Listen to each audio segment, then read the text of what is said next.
To conclude our discussion about power, I want to investigate this unit that we've been using called the Nieper.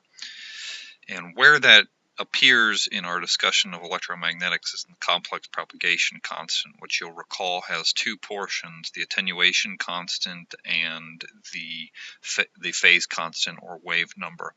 And attenuation constant we've been measuring in units of Niepers per meter. And I want to just kind of explain where that comes from.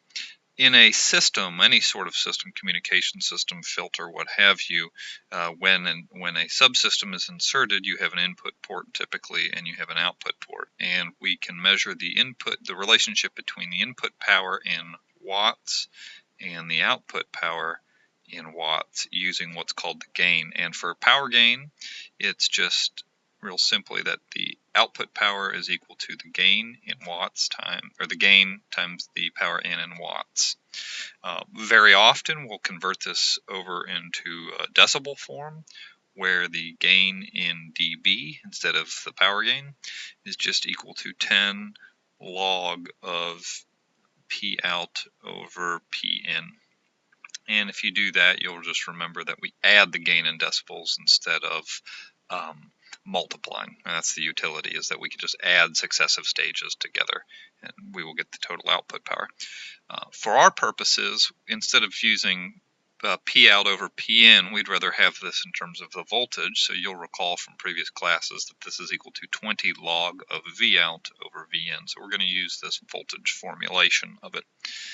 And I would just like to do a little bit of rearranging here, and that is to say that the ratio of the output voltage to the input voltage is going to be equal to 10 raised to the gain in dB over 20. And all I've done is divided both sides of this equation by 20 and then taken both sides to 10. And I guess you should be aware that that is log base 10 there. So how does this get applied to a traveling wave, and how does it relate to Niepers per meter? Well, what are the inputs and outputs of a T-line? Well, that's a voltage, right? The phasor voltage of X is going to be equal to Vp e to the minus alpha X e to the minus j beta Z there. And so that's the phasor voltage at any point along a transmission line. And what we're particularly interested in is the magnitude of that phasor voltage at any point along the lossy transmission line. And the input voltage would be V of 0, and the output voltage would be V of some distance d. And so the magnitudes of those are just going to be Vp e to the minus 0x and Vp e to the minus alpha times d. Sorry, that top one's wrong. It's minus alpha times 0 and minus alpha times d. So this top one just becomes Vp e to the 0, which is just Vp times 1, and this one remains Vp e to the minus alpha d. So I can take the ratio of this, which is V out, to this, which is V in, and that's going to be V out over V in is equal to Vp e to the minus alpha d over Vp. And I can set that equal to what I solved here, which is 10 gain in dB div 20. On this side of the equation, the peak voltages are going to cancel, and we're just left e to the minus alpha d is equal to 10 gain in decibels div 20. And so what I would like to do next is take the log base 10 of both sides of these, and so we get log 10 of e to the minus alpha d is equal to log 10 of gain in dB div 20. And sorry, that's log 10 of 10 raised to the gain in dB divided by 20. So I'm going to use the property that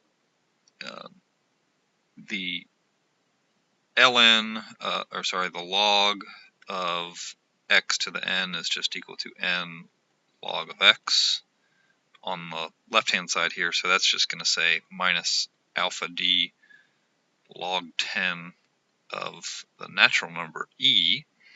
And then on this side I use the property that the log 10 undoes 10 to an exponent, so I just get GDB over 20 on this side.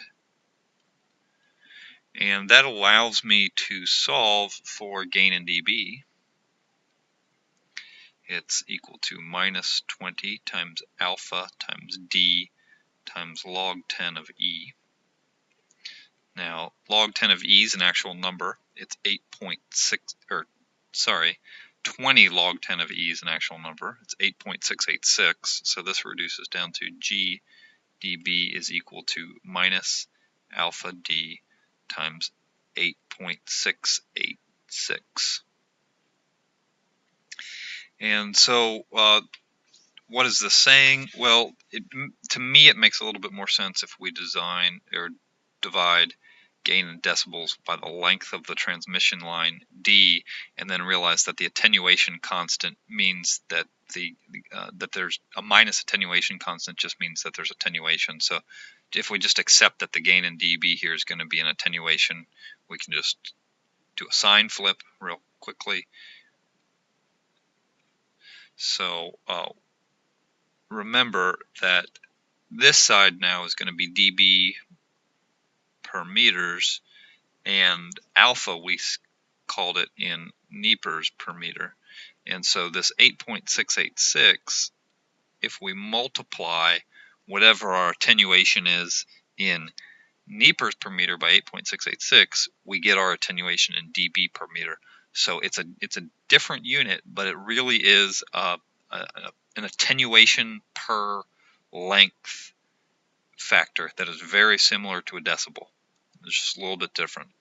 And it's very easy to convert between the two. Since there's meters on both sides, we just say 1 Nieper is equal to 8.686 dB. Right there.